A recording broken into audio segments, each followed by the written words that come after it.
그것을 얘기하자는 거죠. 그러니까 왜냐하면 우리도 보면 지난번에 집회하다 보면 누가 유발하는 애들 있잖아요. 그럼 나머지 사람도 순수하게 의문이 생겨서 하는 거 있으니까 그거는 좀 구분해서 얘기를 해야 될 것 같고, 지금 말씀하시는 거니까 사건이고 목사님이 근거를 다 들었어요. 첫째 헬기 사격, 그 다음에 K1하고 그 다음에 칼빈하고 다 MCB하고 다르다.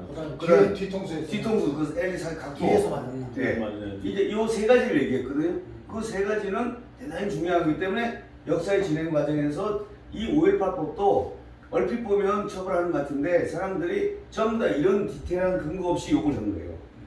그래서 이게 문제가 되는데 목사님 백데이터를 갖고 있거든요. 아까 말한 CIA 자료, 그 다음에 도청에서 헬기 사격 각도 자료, 이거는 따져봐야 돼요. 그리고 이걸 하려면 또 제일 큰 문제가 옛날 검찰총장이 혼외자 문제 최동욱 때 일어난 게 고발을 못했어요.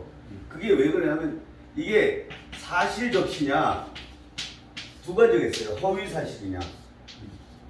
이거 형량이 달라지잖아요.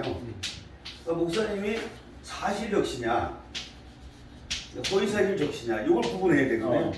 그러니까 목사님이 발언하는 것 중에 판결을 쓰려면 요거는 사실이다.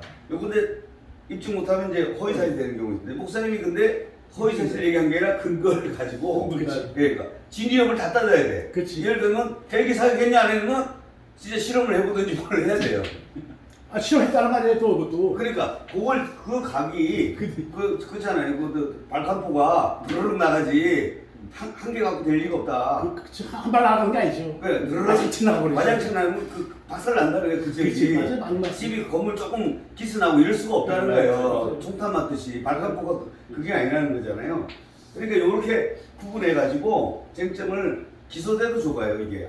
불기소돼도 좋고 불기소돼도 좋은데 이 허위사실 적시냐 이거는 사실 경찰 단계 하면 이거는 결론이 덮었다고 그래요.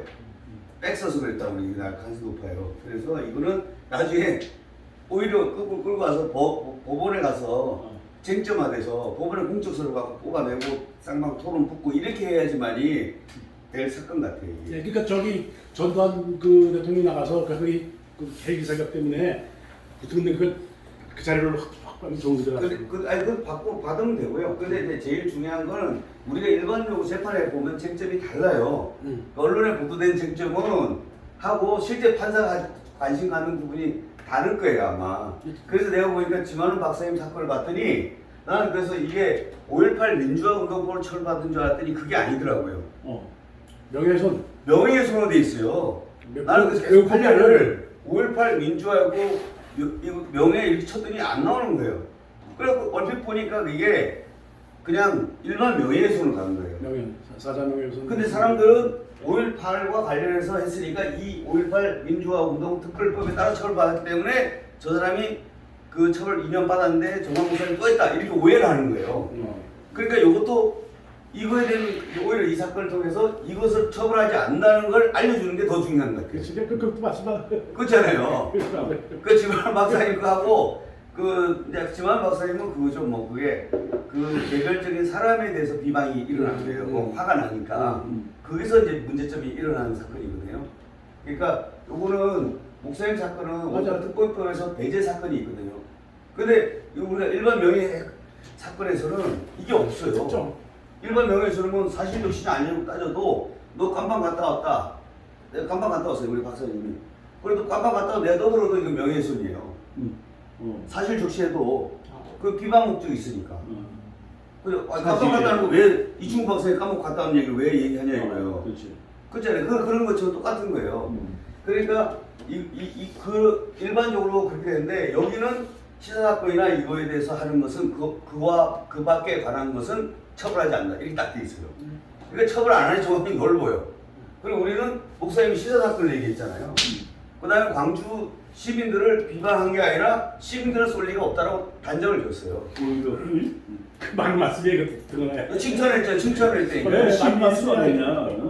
그죠? 어떻게 그렇게 하겠냐. 그럴 리가 없다. 그래요. 그래서 오히려 지지를 해준 거예요. 그렇지. 그러니까 광주 사태 전체를 문제 삼는 게 아니라 일부 시발점, 그러니까 두 가지예요. 첫 번째는 시발점인데, 그러니까 모인 것은 좋아요. 근데 폭동을 벌일 때 발언을 누가 시켰냐. 두 번째 무기 탈취한 거 있잖아요. 이 무기 탈취한 건 누가 했냐 이거. 시민이 하기 어렵다니까. 동기다발도 하면 뭐 탱크 운전하는 거 뭐 이런 거 있잖아요. 몇 가지. 장갑죠. 이거 조종이 집에 있던 사람이 갑자기 운전하는 게 아무리 군대 갔다 왔어도 예, 그게 이제 그런 관점이 좀 차이가 있는 것 같아요. 그래서 그런 뉘앙스에서 이걸 좀 보면 될 것 같아서 그래서 오늘 우리 사무 박사님이시나요? 저는 옛날 변리사였습니다. 아 변호사님은 변호사. 일단 요 팩트를 지금 저희는 유치원생이에요. 유치원생한테 중고등부 자료를 주면 기절해버려요. 그 말이죠. 그러니까 유치원에 볼 수 있는 정도.